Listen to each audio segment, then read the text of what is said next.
Hi everyone, आज के video में देखेंगे सोशियोलॉजी पेपर 2 का टॉप 50 एनसीईआरटी एमसीक्यू। साथ में प्रीवियस ईयर क्वेश्चन को भी शामिल किया है जिससे आप बेटर प्रैक्टिस कर पाओ।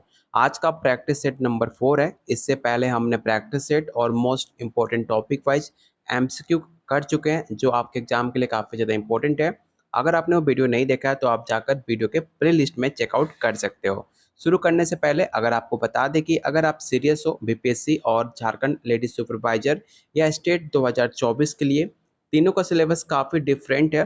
बीपीएससी स्टेट का क्वेश्चन का पैटर्न थोड़ा डिफरेंट होता है, झारखंड का बिल्कुल डिफरेंट है आपके बीपीएससी के कंपेयर में। अगर आप किसी भी सब्जेक्ट से तैयारी कर रहे हो तो आपके सिलेबस के अकॉर्डिंग हमने 15 प्रीवियस ईयर क्वेश्चन जो आपके बीपीएससी स्टेट अदर स्टेट में जैसे कि यूपी झारखंड जितने भी आपके अदर स्टेट में एग्जाम हो चुके हैं उनका प्रीवियस ईयर क्वेश्चन आंसर और साथ में व्याख्या सहित साथ में आपको 10 प्रैक्टिस सेट भी दिया जा रहा है। ये सब कुछ मिलेगा सिर्फ 200 में। अगर आप एनसीईआरटी क्लास 11 क्लास 12 का जो कि काफ़ी इंपॉर्टेंट होता है किसी भी एग्जाम के लिए, तो उसके साथ आपको टॉपिक वाइज जो आपके प्रीवियस ईयर क्वेश्चन में जिस टॉपिक से ज़्यादा क्वेश्चन पूछे गए थे उस टॉपिक रिलेटेड आपको एमसीक्यू दिया जाएगा और साथ में क्लास 11 क्लास 12 का एमसीक्यू चैप्टर वाइज ये सब कुछ मिलेगा आपको 300 में। साथ में आपको गाइड भी किया जाएगा कैसे आप शॉर्ट टर्म में पेपर क्वालिफाई कर सकते हो। जैसे मैंने खुद का पेपर क्वालिफाई किया हुआ है, उस एक्सपीरियंस के बेस पे मैं आपको गाइड करूंगा कि कैसे आप भी शॉर्ट टर्म में पेपर क्वालिफाई करके बिहार में या आप झारखंड लेडी सुपरवाइजर में जॉब ला सकते हो। तो लेने के लिए आप मुझे इस नंबर पे व्हाट्सअप कर सकते हो, बाकी डिटेल्स आपको यहाँ पर शेयर कर दी जाएंगी। तो चलिए शुरू करते हैं आज का पहला क्वेश्चन। पहला क्वेश्चन है, वर्ष 1877 में प्रकाशित पुस्तक प्रिंसिपल ऑफ सोशियोलॉजी विश्लेषण का प्रथम विस्तृत व्यवस्थित अध्ययन था। ये पुस्तक किसके द्वारा लिखी गई थी? पहला ऑप्शन है अगस्त कॉम्टे, ई दुर्खिम, मैक्स वेबर या ऑप्शन डी है हर्बर्ट स्पेंसर। तो काफी इंपॉर्टेंट क्वेश्चन है, याद रखिएगा। इसका जो राइट आंसर होगा ऑप्शन डी हो जाएगा। किसने कहा कि युद्ध सामाजिक विघटन का एक उग्र स्वरूप है? पहला ऑप्शन है इमिल दुर्किम, इलियट एवं Merrill, Robert E L Faris या ऑप्शन डी है मॉरिट न्यूमर।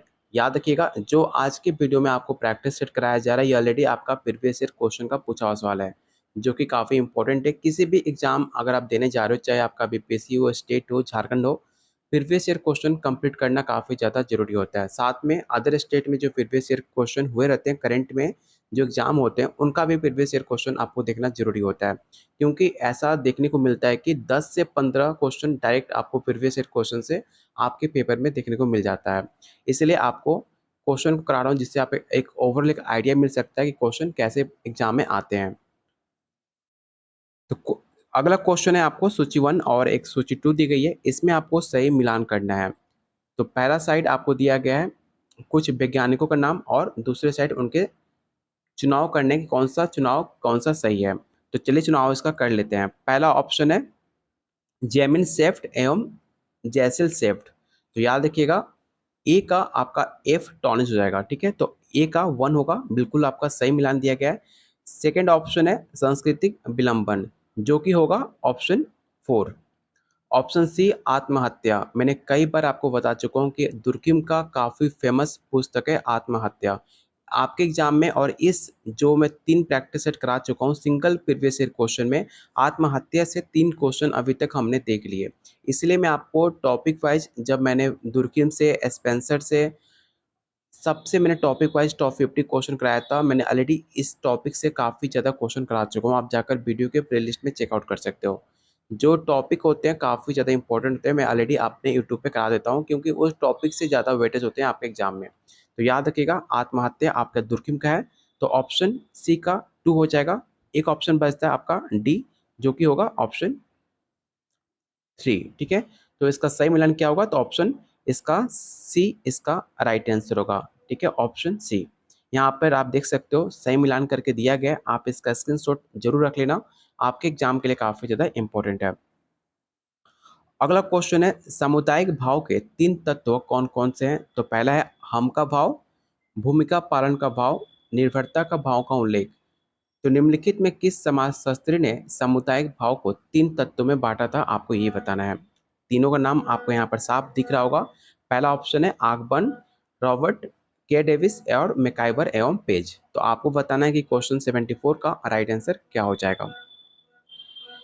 तो इसका राइट आंसर होगा ऑप्शन डी। इस क्वेश्चन को आप विवेक क्वेश्चन टेक आउट करना, क्योंकि स्टेट का पेपर नहीं है जो आपको काफ़ी आसान मिलेगा।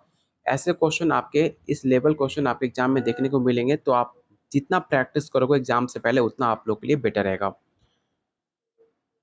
अगला क्वेश्चन है, S an essay on the principle of population किसके द्वारा लिखी गई थी। काफ़ी एक फेमस बुक है, आपको बताना है कि इसके राइटर कौन है। पहला ऑप्शन है ड्यूमर, माल्थस, फेडर या ऑप्शन डी है सैडलर। सबसे पहले आपको पता होना चाहिए कि पुस्तक जो है 1798 में प्रकाशित की गई थी। ये डेट याद रख सकते हो, ऐसा डेट आपसे पूछा नहीं जाएगा, लेकिन आपको पता होना चाहिए कि एन ऐसे on the principle of population विख्यात माल्थस थे। ऑप्शन इसका बी राइट आंसर होगा। यहाँ आप देख भी सकते हो, जो भी मैं प्रैक्टिस सेट दे रहा हूँ आपको सिर्फ क्वेश्चन आंसर याद नहीं करना है, लाइन टू लाइन आपको पढ़ना भी है। जो भी इंपॉर्टेंट फैक्ट्स आपको दिखते हैं आप एक अलग नोटबुक में उसे नोट डाउन करते रहना। ऐसा करने से आप एग्जाम से पहले एक बार जब उसे रिकॉल करते हो, रिविजन करते हो, तो मैक्सिमम पॉइंट आपको एग्जाम में देखने को मिलता भी है और आप शॉर्ट टाइम में बहुत सब कुछ रिविजन कर सकते हो। ये सब कुछ जब आप नोट लेते हो मैं आपको प्रॉपर गाइड भी करूंगा कैसे आपको तैयारी करनी है, कैसे पढ़ना है। क्वेश्चन नंबर 76 है, भारत में पिछड़ा वर्ग आयोग के प्रथम सभापति कौन चुने गए थे। बीबी मंडल, काका कालेकर, आर एन प्रसाद या ऑप्शन डी है राजेंद्र सचर। तो इसका जो राइट आंसर होगा ऑप्शन बी हो जाएगा। संघर्षशील समाज एवं औद्योगिक समाज शब्दों का प्रचलन किसने किया। एक और बेहतरीन क्वेश्चन है, इस क्वेश्चन को आप याद करना क्योंकि ये सवाल आपके पेपर में देखने को मिल सकता है। पहला ऑप्शन है दुर्किम, कॉम्टे, हर्बर्ट स्पेंसर या ऑप्शन डी है कॉल मार्क्स। ये चारों टॉपिक से मैंने टॉप 50 क्वेश्चन बना चुका हूँ, जरूर देखना क्योंकि चार टॉपिक ऐसा कोई एग्जाम नहीं है जो ये चार टॉपिक से आपको टोटल 15 से 20 क्वेश्चन इस चार टॉपिक से आपको देखने को मिल सकता है।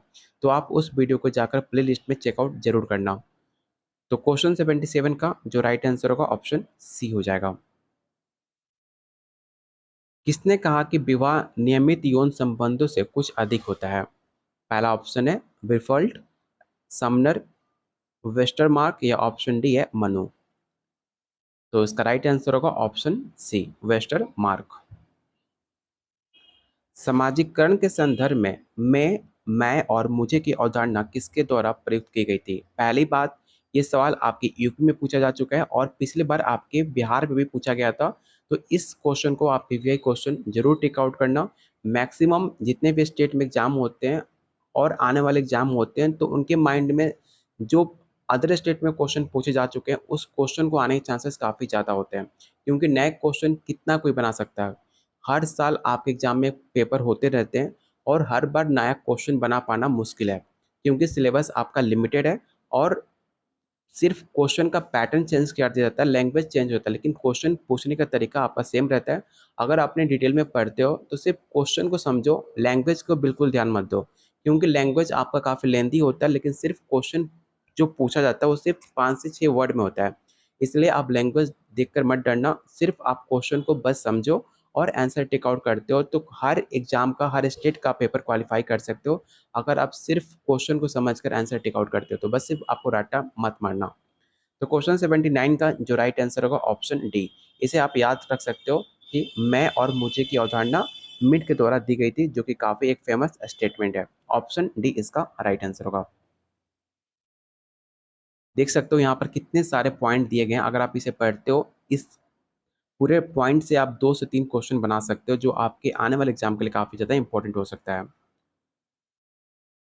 अगला क्वेश्चन है, हिस्ट्री ऑफ ह्यूमन मैरिज पुस्तक के लेखक कौन है। के एस सिंह, आई करवे, वेस्टरमार्क या ऑप्शन डी है ए एम शाह। ऐसे क्वेश्चन आपको रट्टे मारने पड़ते हैं क्योंकि हर पुस्तक नाम आपको याद नहीं हो सकते जब तक आप प्रैक्टिस डेली नहीं करते हो या फिर आप उसे याद नहीं कर लेते, तब तक आपको इसमें ऐसे क्वेश्चन में आपको दिक्कत होंगी। तो याद रखिएगा हिस्ट्री ऑफ ह्यूमन मैरिज जो कि 1881 में लिखी गई थी वेस्टर मार्क के द्वारा। तो इसका राइट आंसर होगा option C. Symbolic inter examination की अवधारणा की रचना किसने की थी? पहला ऑप्शन है L एकोजर, John Dewey, G H. Mead या ऑप्शन डी है हर्बर्ट ब्लूमर। तो क्वेश्चन 81 का जो राइट आंसर होगा ऑप्शन डी होगा। निम्नलिखित में निर्धनता का कौन एक कारण है? अशिक्षा, जनसंख्या वृद्धि, बेरोजगारी या ऑप्शन डी है उपरोक्त में से सभी। तो याद रखिएगा, जो आप गरीब होते हो उसके पीछे आपकी शिक्षा को ना होना, जनसंख्या में जब वृद्धि होगी तो बेरोजगारी बढ़ेगी, और इसलिए सब इसके रीजन माने जा सकते हैं। आप देख सकते हो गांव में, बहुत सारे टाउन में बेरोजगारी इसलिए बढ़ रही है क्योंकि अशिक्षा तो मिल रही है लेकिन नौकरी भी नहीं मिल रही है, और जनसंख्या दिन पे दिन बढ़ती जा रही है। जिस हिसाब से नौकरी कम हो जा रही है और जनसंख्या बढ़ती जा रही है, जिस हिसाब से बेरोजगारी और पर दिन डे टू डे और बढ़ती जा रही है, जिसका राइट आंसर होगा ऑप्शन डी, क्योंकि आपके गरीबी के पीछे ये चारों रीजन हो सकते हैं। तो ऑप्शन इसका डी राइट आंसर होगा। अगला क्वेश्चन है, एंथ्रोसेंट्रिज्म शब्द किसने व्याख्या किया था? पहला ऑप्शन है ए टाइनोवी, एच एम जॉनसन, कूले या ऑप्शन डी है समनर। तो क्वेश्चन 83 का जो राइट आंसर होगा ऑप्शन डी हो जाएगा। निम्नलिखित में किसने संकुचितीकरण और सार्वभौमिकीकरण की जुड़वा अवधारणाओं को विकास किया है? AC Dubey, GS Ghurye, मैकी Marriott या ऑप्शन डी है आंद्रे बेती। ऑलरेडी हमने जीएस घुरिये से टॉप 50 क्वेश्चन कर चुका हूं, आप जाकर वीडियो को चेकआउट कर सकते हो। जीएस घुरिये काफ़ी एक फेमस पर्सनालिटी है आपके सोशोलॉजी में, जो हर बार इस नाम से, इस टॉपिक से आपको क्वेश्चन देखने को मिलता है। तो क्वेश्चन 84 का जो राइट आंसर होगा ऑप्शन सी हो जाएगा। क्वेश्चन नंबर 85, जब जब वर्ग पूर्णतः आनुवंशिकता पर आधारित होता है तो उसे हम जाति कहते हैं। ये परिभाषा किसके द्वारा दी गई थी? एक होती है आपकी हेरिडिटी, जो हेरिडिटी पे आपके जाति डिपेंड करती हो, तो ये परिभाषा किसके द्वारा दिया गया था आपको ये बताना है। कैटकर, ग्रीन, लुंडवर्ग या ऑप्शन डी है कूले। तो ये स्टेटमेंट आपके कूले के द्वारा दी गई थी, इसे आप याद रखिएगा, ऑप्शन डी। संस्कृतिकरण की अवधारणा किसके द्वारा प्रस्तुत की गई है? जीएस घुरिये, एम एन श्रीनिवास, योगेंद्र सिंह या ऑप्शन डी है ए आर देसाई।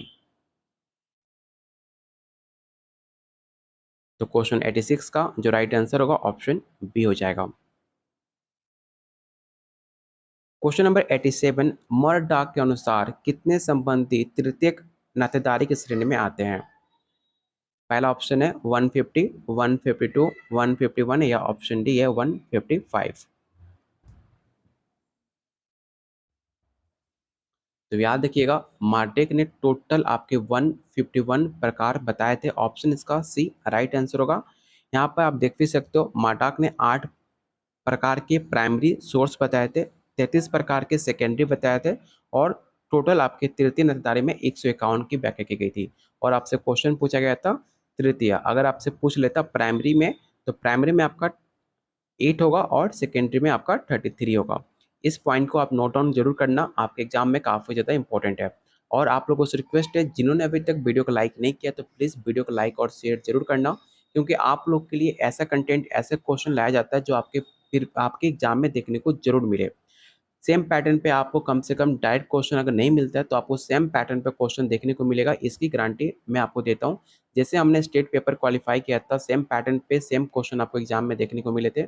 हमारी पूरी कोशिश होती है कि आपके एग्जाम में सेम क्वेश्चन और सेम पैटर्न पे आपके एग्जाम में क्वेश्चन आए, इसलिए आप लोग के लिए और बेहतरीन क्वेश्चन लाया जाता है। कोई भी ऐसी फालतू क्वेश्चन जिससे आपके एग्जाम और आपके सिलेबस से कोई लेना देना ना हो और वो आपको क्वेश्चन को प्रैक्टिस कराए, कोई फायदा नहीं आपके टाइम वेस्ट के सिवा, क्योंकि ऑलरेडी हमारे पास टाइम काफ़ी कम होता है, और जब स्कूल का टाइम 9 से साढ़े 3 साढ़े 4 तक हो चुका है तो हमारे पास काफ़ी कम टाइम मिलता है। फिर भी आप लोग के लिए ऐसे कंटेंट लाना जो आपके एग्जाम के लिए काफ़ी ज़्यादा इंपॉर्टेंट हो, सब कुछ आप लोग के लिए किया जाता है। तो प्लीज़ वीडियो को लाइक और शेयर करके ज़रूर मोटिवेट करना, क्योंकि और ज़्यादा हम आप लोग के लिए मेहनत कर सकें।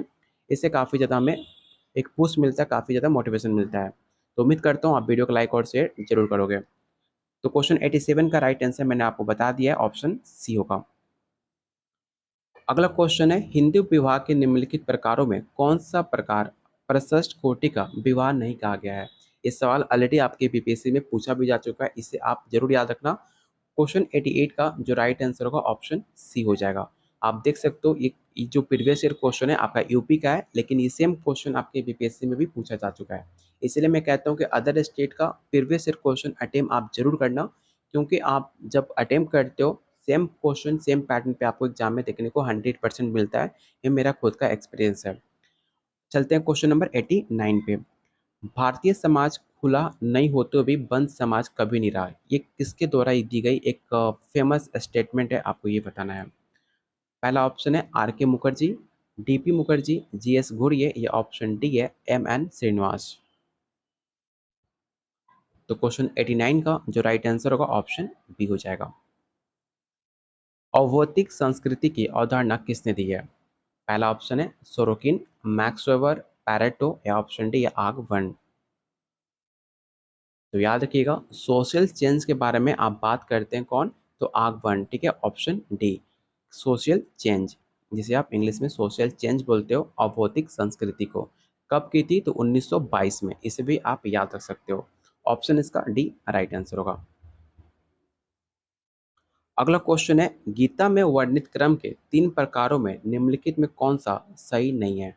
ध्यान से क्वेश्चन पूछना देखना, जब भी आपसे नहीं पूछे वहां पर एक अंडरलाइन जरूर टिक आउट कर देना क्वेश्चन में, क्योंकि आपका नजर वहां पर है कि आपसे नहीं पूछा जा रहा है। बहुत सारे ऐसा गलती करते हैं, क्या क्वेश्चन को नहीं तो पढ़ लेते हैं, नहीं पे ध्यान जाता भी नहीं है और गलत आंसर टिक आउट करते हो।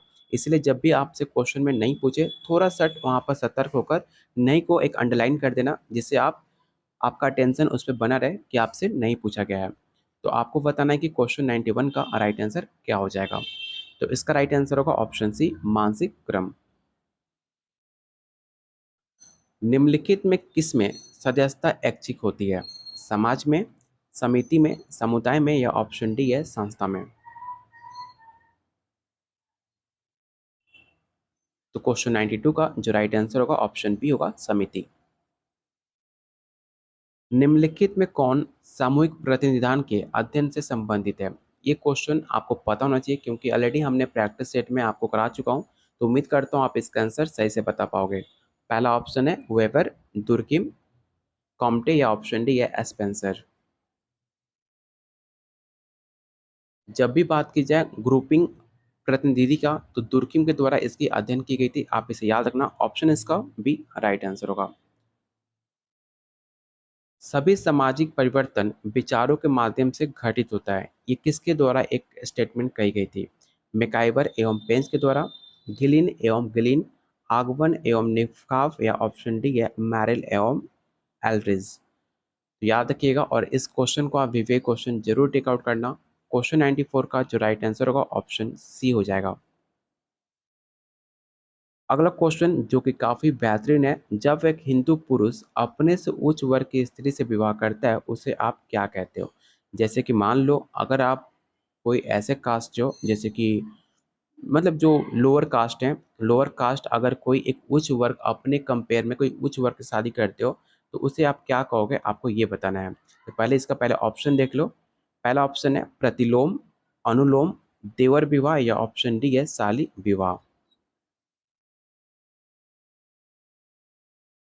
तो उसे कहा जाता है प्रतिलीम, ठीक है, प्रतिलोम विवाह। जब आप अपने कास्ट के अकॉर्डिंग बड़े कास्ट में शादी करते हो, जैसे आप बोल सकते हो अगर आप यादव और भूमियार से शादी करते हो, तो उसे कहा जाएगा प्रतिलोम, क्योंकि अपने कास्ट से अकॉर्डिंग आप ऊंचे कास्ट में शादी कर रहे हो। तो इसका राइट आंसर होगा ऑप्शन ए, इसे आप याद रखिएगा। और आप यहाँ देख सकते हो हिंदू विवाह अधिनियम कब आया था, तो हिंदू विवाह अधिनियम आपके 1949 में आया था, ठीक है, इसे भी आप याद रख सकते हो।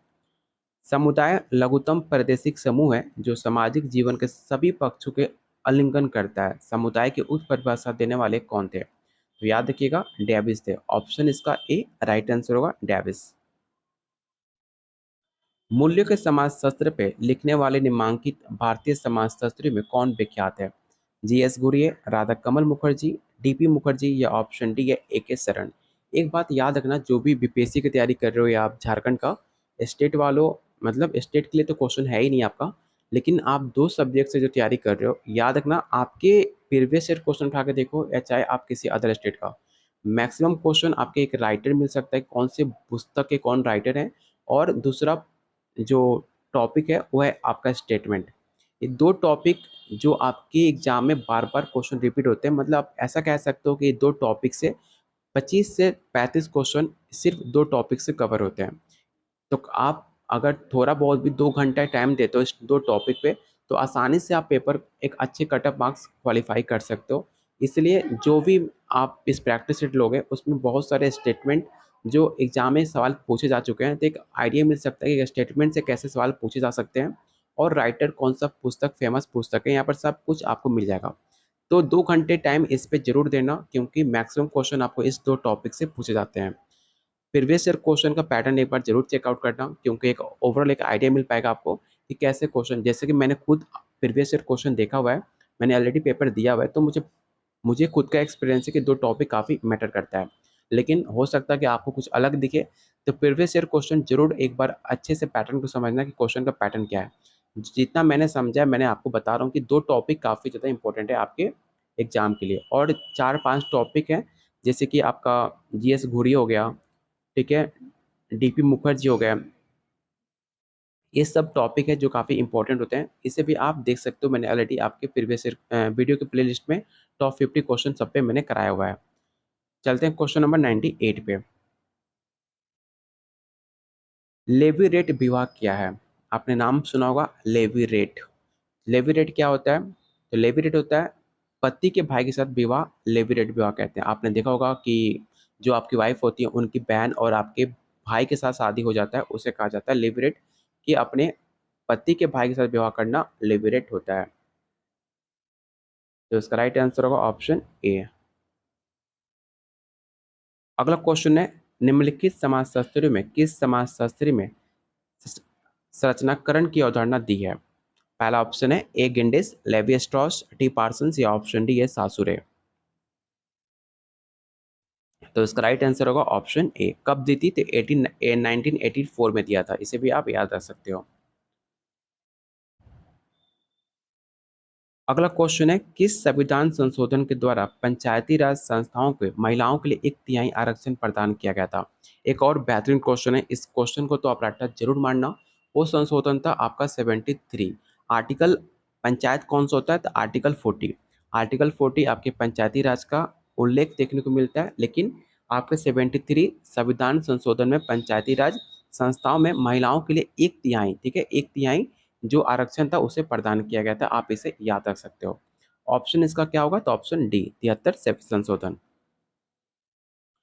पुस्तक द सिटी के लेखक कौन है? देख रहे हो, फिर से आपके पुस्तक के लेखक पूछ लिया। अगर आप टोटल 125, हर प्रीवियस ईयर क्वेश्चन में 125 क्वेश्चन है, 125 में से आपके 20 प्लस क्वेश्चन सिर्फ राइटर से पूछे गए हैं और स्टेटमेंट से आपके 20 प्लस क्वेश्चन पूछे गए हैं। ये 2 टॉपिक काफ़ी इंपॉर्टेंट है, इस पे आप ज़रूर ध्यान देना अगर आप आने वाले एग्जाम को क्वालिफाई करना चाहते हो तो। तो क्वेश्चन आपको बताना है कि द सिटी के लेखक कौन है? तो याद रखिएगा, द सिटी के लेखक आपके मैक्स वेबर है, जो कि 1922 में इन्होंने प्रकाशित की थी, जो कि राइट आंसर होगा ऑप्शन ए।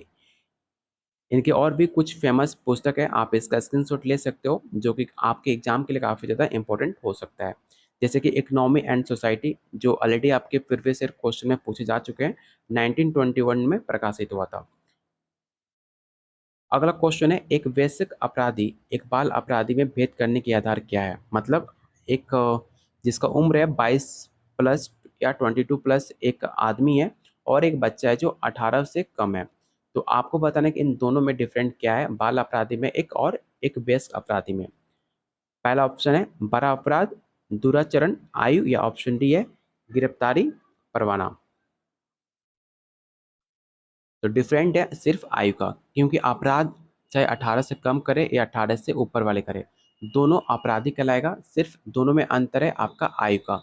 अगर बाल अपराधी है तो उसको उम्र कम मिल सकती है, उसकी सज़ा कम होगी। लेकिन अगर आप वयस्क अपराधी हो तो आपकी सज़ा काफ़ी ज़्यादा, हद से ज़्यादा मिलती है। तो इसका राइट आंसर होगा ऑप्शन सी, सिर्फ आयु का डिफरेंस है। अगला क्वेश्चन है, भूदान और ग्रामदान आंदोलन किसने चलाए हैं? विनोबा भावे, जयप्रकाश नारायण, महात्मा गांधी, या ऑप्शन डी है आचार्य नरेंद्र देव। तो याद रखिएगा, ऑप्शन इसका ए राइट आंसर होगा। कब चलाया था? तो 1951 में चलाया था। इसे भी आप याद रख सकते हो। निम्नलिखित में कौन प्राइमरी संबंधी नहीं है? मैंने आपको बताया भी है प्राइमरी एंड सेकेंडरी। तो आपको बताना है कि निम्नलिखित में कौन प्राथमिक संबंधी नहीं है, माता, पिता, चाचा, भाई। तो याद रखना, प्राइमरी में उसे हम कंसीडर करते हैं जो अपना खुद का होता है, ठीक है, जो अपना खून हो, जैसे कि माता, पिता, भाई। लेकिन चाचा से आपका कोई ब्लड रिलेशन होता है, लेकिन प्राइमरी पूछा जा रहा है जो आपके क्लोज में हो बाकियों के कंपेयर में। तो बाकी कंपेयर में आपके जो 3 ऑप्शन दिख रहे हैं वो सबसे ज़्यादा प्राइमरी के सबसे ज़्यादा क्लोज है कंपेयर टू अंकल। तो इसलिए जो आपका अंकल हो जाएगा वो सेकेंडरी हो जाएगा और बाकी ऑप्शन आपके प्राइमरी हो जाएंगे। तो इसलिए इसका जो राइट आंसर होगा ऑप्शन सी हो जाएगा। अगला क्वेश्चन आपको सूची 1 और सूची 2 दी गई है, फिर से आपको सही मिलान करने हैं। ऐसे क्वेश्चन आपके बीपीएससी और झारखंड लेडी सुपरवाइजर में मैक्सिमम क्वेश्चन पूछे जाते हैं, जो काफ़ी आसान भी है अगर आप आसानी से देखते हो ऑप्शन को। तो अगर आपने पहले का वीडियो मेरा देखा होगा जिसमें मैंने Max Weber, Karl Marx, Spencer, Durkheim से टॉप 50 क्वेश्चन पर टॉपिक से मैंने कराया हुआ है। अगर आपने वो सारे वीडियो देखोगे तो आप सारे मिलान सही से आप कर सकते हो। जैसे कि फर्स्ट प्रिंसिपल स्पेंसर के द्वारा दी गई है, ठीक है। तो आपका ए का सी हो जाएगा, फर्स्ट प्रिंसिपल स्पेंसर के द्वारा लिखी गई पुस्तक है। सेकंड ऑप्शन है द होली फैमिली, जो कि लिखी गई है कॉल मार्क्स के द्वारा। Division of labour in society, एक काफ़ी फेमस पुस्तक जो कि एमिल दुर्किम के द्वारा लिखी गई थी। तो सी का आपका 4 हो जाएगा। The theory of social and economical organization, जो कि मैक्स वेबर के द्वारा लिखी गई थी। तो इसका राइट आंसर क्या होगा? तो इसका राइट आंसर होगा ऑप्शन बी, 3241। यहाँ पे आपको सही मिलान करके दिया भी गया, आप इसका स्क्रीनशॉट जरूर ले लेना, आपके एग्जाम के लिए काफ़ी ज़्यादा इंपॉर्टेंट होगा। अगर आपने नोट्स लिया हुआ है तो आपको सब कुछ मिला होगा, आप जाकर सिर्फ रिवीजन करो और अच्छे से पढ़ाई करो, क्योंकि आपके एग्जाम में सिर्फ 20 से 22 दिन का समय बचा हुआ है, जो कि काफ़ी कम है। डेली आपको 6 से 8 घंटे आप पे ध्यान देने होंगे बीपीएससी अगर आप क्वालिफाई करना चाहते हो तो। अगर सिर्फ एग्जाम में बैठ के आना चाहते हो भाई, इससे कुछ नहीं होगा। अगर आपने स्टेट क्वालिफाई कर लिया तो सिर्फ 20 से 22 दिन अगर 8 घंटे अपने पे टाइम देते हो तो आसानी से आप पेपर क्वालिफाई करके और 45,000 42,000 की नौकरी आप आराम आराम से सैलरी उठा सकते हो। नौकरी के बाद कोई भी ज़्यादा मेहनत नहीं है, सिर्फ जाकर कुर्सी पे बैठना है और पढ़ाना है बच्चे को, जो कि काफ़ी आसान होता है। तो सीरियस होकर पढ़ाई कर लो, 8 से 10 घंटे आपकी लाइफ बन जाएगी और आपका फ्यूचर तो ऐसे ही काफ़ी ज़्यादा ब्राइट हो जाएगा। अगला क्वेश्चन है, निम्नलिखित में किसे द्विज कहा जाता है? मोस्ट इंपॉर्टेंट क्वेश्चन है, इसे आप विवेक क्वेश्चन जरूर टेक आउट करना। याद रखना, द्विज उसे कहा जाता है जो ब्राह्मण होते हैं, जो क्षत्रिय होते हैं और जो वैश्य होते हैं। तो इसका राइट आंसर होगा ऑप्शन ए। अगला क्वेश्चन, परिहास संबंध किससे होता है? तो याद रखिएगा, परिहास संबंध उसे कहा जाता है जो जीजा और साली के मध्य होते हैं, ठीक है, जिसे आप जोकिंग रिलेशनशिप भी कहा जाता है। परिहास को क्या बोलते हैं? जोकिंग मतलब हंसी मजाक का रिलेशन। तो आपको इससे भाली भांति आपको पता होगा, तो इसमें मुझे ज़्यादा कुछ कहने की जरूरत नहीं है। इसका जो राइट आंसर होगा ऑप्शन डी हो जाएगा, इसे आप याद रख सकते हो, काफ़ी आसान क्वेश्चन है। तो टोटल आज के वीडियो में 107 तक हमने कंप्लीट कर लिए। हर प्रीवियस ईयर क्वेश्चन में जब अदर स्टेट का एग्जाम आप देखते हो तो उसमें 125 क्वेश्चन पूछे गए थे। तो इसमें और हमें कितना क्वेश्चन करने हैं? तो 18 क्वेश्चन और बचते हैं, ठीक है। 18 7 25, ठीक है, ठीक है। तो हो सकता है कि अगले वीडियो में हम इसे पूरा कंप्लीट कर ले और फिर एक और next previous year question complete करेंगे, जो कि काफ़ी इंपॉर्टेंट है। अगर आप कोई टॉपिक सजेस्ट करना चाहते हो जो अगले वीडियो आपके टॉपिक पे बनाया जाए, तो टॉपिक का नाम आप मेंशन कर सकते हो कमेंट बॉक्स में। बहुत सारे टॉपिक वाइज वीडियो हमने काफ़ी पहले बना भी चुके हैं, जो आप जाकर वीडियो के प्लेलिस्ट में चेकआउट कर सकते हो। अगर आपको कोई स्पेसिफिक टॉपिक पे वीडियो देखना चाहते हो तो आप वीडियो खत्म होने के बाद टॉपिक का नाम जरूर मेंशन करना, जिससे हर कोई कमेंट रीड करने के बाद अपना टॉपिक सजेस्ट कर सके और आने वाली वीडियो में उस टॉपिक से बेहतरीन क्वेश्चन जो आपके एग्जाम में पूछे जा चुके हैं और नए क्वेश्चन दोनों को मिलाकर आप लोग के लिए टॉप 50 या टॉप 60 क्वेश्चन लेकर आऊँगा, जो आपके एग्जाम के लिए काफ़ी ज़्यादा इंपॉर्टेंट होगा। तो उम्मीद करता हूँ ये प्रयास आपको पसंद आया होगा, तो प्लीज़ वीडियो को लाइक और शेयर जरूर करना, क्योंकि आप वीडियो को लाइक करते हो तो हमें काफ़ी ज़्यादा एनर्जी मिलती है आप लोग के लिए और ज़्यादा मेहनत करने के लिए। तो प्लीज़ वीडियो को लाइक और शेयर जरूर करना। अगर आप बीपीएससी या स्टेट या झारखंड लेडीज सुपरवाइजर की तैयारी कर रहे हो तो आपके सिलेबस के according 15 previous year question BPSC, state, other state का, साथ में आपको 10 प्रैक्टिस सेट, जिसे आप प्रैक्टिस करके एक ओवरऑल एक आइडिया मिला सकते हो कि आपकी तैयारी कितनी अच्छी हुई है। साथ में आपको एनसीईआरटी क्लास 11, क्लास 12 का चैप्टर वाइज और most important topic wise MCQ. साथ में जब तक आपके एग्जाम नहीं हो जाते, जो भी आपके नए वीडियो आएंगे उस वीडियो का पीडीएफ आपको फ्री में शेयर किया जाएगा जब तक आपके एग्जाम नहीं हो जाते। साथ में आपको प्रॉपर गाइड भी किया जाएगा कैसे आप शॉर्ट टर्म में अपना पेपर क्वालिफाई करोगे। कोई भी डाउट होता है आप मुझे मैसेज कॉल कर सकते हो, आपको प्रॉपर हेल्प दी जाएगी। ये सब कुछ मिलेगा सिर्फ 300 में, जो अभी तक बहुत सारे बच्चे इसका फ़ायदा उठा रहे हैं, बहुत सारे बच्चे अपनी तैयारी और अच्छे से कर रहे हैं। आप भी कर सकते हो इस नंबर पे व्हाट्सएप करके, जो बाकी डिटेल्स आपको यहाँ पर शेयर कर दी जाएंगी। तो मिलते हैं बहुत जल्द अगले वीडियो में, तब तक के लिए वीडियो को लाइक एंड शेयर जरूर करना। Keep watching, keep sharing.